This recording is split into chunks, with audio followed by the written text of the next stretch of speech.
dans cette vidéo, je te propose de découvrir des astuces très simples pour enjoliver ton feed, pour avoir un joli feed.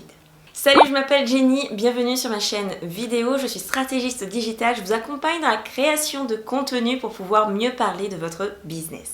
Aujourd'hui, nous allons parler de feed. Et avant de parler de feed, je voulais partager ma joie et mon bonheur de revenir enfin sur YouTube. Ça a été une demande et ça a été aussi une demande de ma part, dans le sens où je désirais vraiment reprendre YouTube.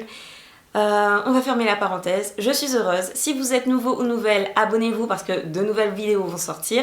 Et si vous êtes déjà abonné, merci d'être revenu. Pour les vidéos à venir, j'aimerais que ce soit un peu plus décontracté, que ce soit un peu moins conventionnel. Je trouve qu'on se donne un peu la pression par rapport à l'image qu'on veut refléter. Alors oui, j'ai une image, n'empêche que j'aimerais que ce soit un petit peu plus décontracté parce que on va dire que le business c'est quand même une aventure, donc ne mettons pas de pression, tout simplement. Dépressiorisons-nous, je crois que ça se dit comme ça. Alors la première des questions, c'est quoi le feed? Le feed, on peut le définir comme la ligne éditoriale visuelle de ton contenu, de ce que toi tu as posté, de ce que tu as envie de faire passer comme message à travers tes posts, à travers ton contenu. On peut le définir également comme, plus simplement, comme la totalité des posts que tu as réalisés. Où est-ce qu'on parle de feed? Généralement, on parle de feed sur Instagram. J'ai envie de même dire principalement sur Instagram.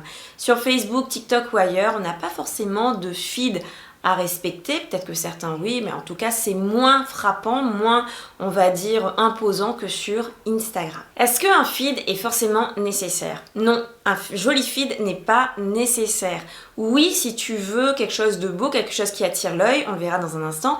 Et non, si tu n'as pas forcément envie de t'accrocher à ça et que tu trouves que c'est trop de pression, que ça pèse trop en fait sur la création de contenu. Si tu es débutante et que tu as déjà du mal à poster, ne te mets pas la pression sur, on va dire, le côté esthétique. Sors déjà de ton carcan, sors de ta coquille, poste, et après tu pourras effacer, il n'y a pas de souci. Et je pense que le premier pas à faire quand on débute, c'est de vraiment poster et après par la suite de travailler un joli feed. Maintenant, pourquoi avoir un joli feed? Pour attirer l'œil, tout simplement. Pour attirer l'œil, pour avoir une harmonie de couleurs, pour également avoir l'identité, refléter l'identité de l'entreprise, que ce soit logique un peu partout on va dire, et également que quand quelqu'un va voir une couleur et quand elle va voir ou un assemblage de couleurs, elle va forcément penser à l'entreprise. On peut parler même d'image de marque de l'entreprise. Maintenant, moi je t'invite à analyser un peu ta consommation sur Instagram. Est-ce que tu es plus attiré par un feed qui est plutôt soigné? Ça te donne envie de tout de suite quand tu vois le feed, bah tiens, j'ai envie de cliquer sur s'abonner. Ou quand tu vois un feed qui est complètement déstructuré ou un peu bancal, on peut le dire, tu te dis on verra plus tard, on verra bien. Donc à toi vraiment de voir déjà ce que tu consommes et en fonction de ce que tu consommes, d'appliquer tout simplement. Ce que tu aimes chez les autres, tu peux l'appliquer chez toi également. Alors la différence entre un joli feed et un feed plutôt non travaillé, c'est qu'un joli feed va te demander un effort quand tu postes, c'est-à-dire que tu vas devoir travailler tes posts, tu vas devoir t'y tenir sur la cadence des points lumineux ou la cadence des couleurs, alors qu'un feed non travaillé, tu sais juste que tu dois poster, peu importe l'image, peu importe la couverture de ta vidéo par exemple, tu vas complètement te détacher, donc c'est un peu plus libérateur, un peu plus libéré, un peu plus libre tout simplement. Il n'y a pas de bon ou de mauvaise façon de faire, il n'y a que la façon qui te convienne et il y a également cette façon avec laquelle tu es en accord tout simplement. Maintenant, je te cache pas que dans certains domaines, il y a tout intérêt à avoir un joli feed. Si tu veux refléter l'élégance et que ton feed est complètement dans tous les sens, ça ne reflète pas l'élégance. Si tu es quelqu'un qui est plutôt organisé, qui a un business dans l'organisation ou autre, et que ton feed est complètement déstructuré et qui part dans tous les sens, ça ne reflète pas l'organisation.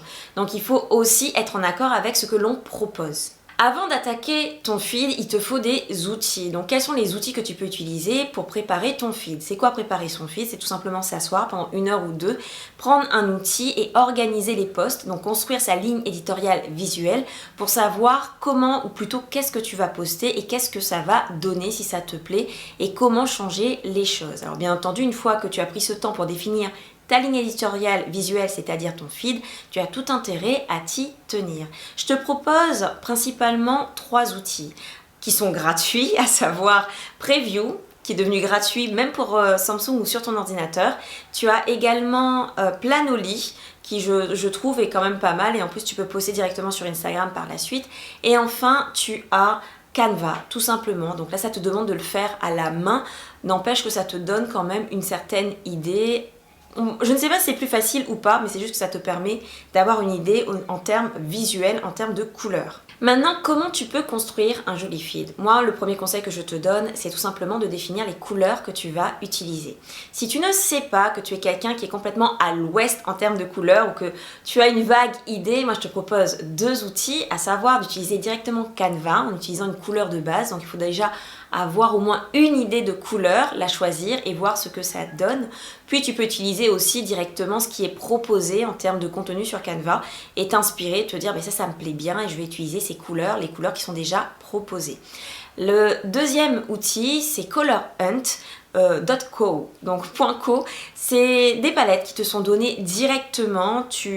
Ça te demande juste de passer un peu de temps à chercher qu'est-ce qui te parle un peu le moins, ou plutôt qu'est-ce que toi tu as envie que ton entreprise reflète. Donc choisis tes couleurs, c'est le premier conseil. 2, il faut comprendre qu'est-ce qui fait un joli feed. Ce qui fait un joli feed en fait, c'est la répétition d'une couleur lumineuse ou d'un point lumineux.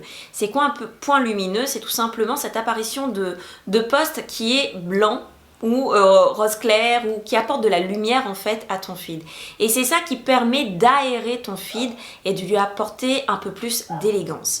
Tu as deux types de posts. Moi j'appelle ça les block colors, c'est-à-dire des posts complètement sombres ou des posts où c'est une image mais une image complètement remplie, il n'y a pas forcément de ciel, il n'y a pas de blanc, il n'y a pas de couleur, de points lumineux. Et puis tu as les points lumineux, c'est-à-dire ces posts complètement clairs qui vont aérer ton feed. Maintenant, comment tu crées une harmonie dans ton feed? C'est tout simplement la répétition des points lumineux et la répétition de ce que toi tu as envie de partager. Je te prends un exemple.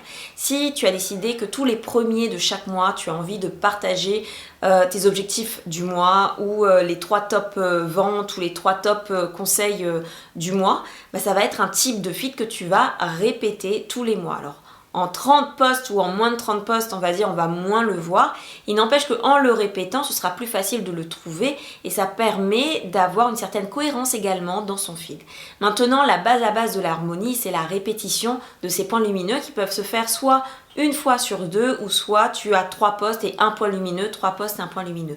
Il n'est pas obligatoire que ce point lumineux soit de la même couleur, tu peux faire varier les couleurs.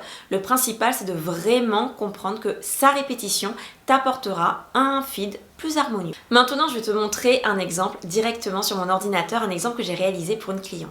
Alors, bienvenue sur mon post informatique sur lequel j'ai reproduit à quelques détails, j'ai envie de dire, le feed de ma cliente. Donc, c'est un feed qui est déjà très, très beau en soi. Il n'y a aucun souci. Ce qui a été apporté, ou plutôt proposé en termes de changement pour qu'on puisse voir la différence, donc je vais mettre celui-là ici, c'est qu'on va apporter ce que j'ai appelé les points lumineux. Donc ici, on peut le voir que ça suit une certaine ligne éditoriale pour apporter, on va dire, un peu plus d'élégance. Mais en soi, de base, on peut dire que le feed est quand même pas mal. Mais ici, on va apporter la direction un peu plus éducative que souhaitait la cliente. Donc, ton feed dépend de ce que tu désires en termes d'image, mais de ce que tu désires apporter. Ce ne sont pas des posts sur lesquels on peut avoir énormément de likes ou le buzz total. Par contre, ce sont des posts destinés à une audience qualifiée, à une audience qui vient consommer pour un objectif bien précis. Et c'est cette audience-là que l'on vise. J'espère que ça t'a plu. Si c'est le cas, tu peux me l'indiquer avec un pouce et tu peux également écrire un commentaire en me disant si ce sujet t'a plu, si tu aimerais en savoir plus ou même me proposer un sujet pour les prochaines vidéos. En tout cas, si tu veux aller un peu plus loin, il y a un cadeau, un e-book complètement gratuit qui va te montrer les étapes pour pouvoir booster ton audience. Tu peux le prendre directement en cliquant dans le lien qui est dans la description. Je te remercie d'avoir regardé cette vidéo jusqu'au bout. Je te souhaite un business qui cartonne et je t'invite à ne rien lâcher et de toujours continuer à travailler pour tes rêves et pour tes objectifs. Et je te dis à la prochaine vidéo. Ciao!